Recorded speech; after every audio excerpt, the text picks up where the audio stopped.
Whether you are small or big, you pay based on your capacity.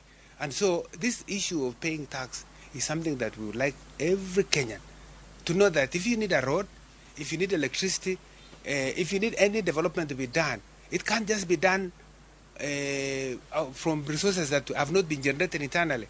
It is our obligation as citizens to raise the resources.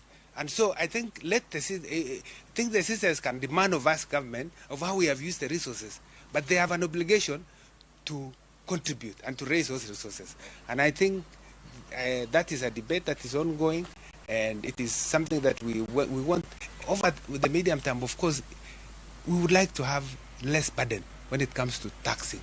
You know, if there's a way, if the economy grows, definitely there will be a situation where it will not be seen to be high. I know there's a debate of whether Kenyans are highly taxed, but you can see across the world that you just need to look at the figures, and you will see that we are not really taxed. In fact, our revenue to GDP, we're talking about 15 to 17% over the recent past, when we want to be at 25%.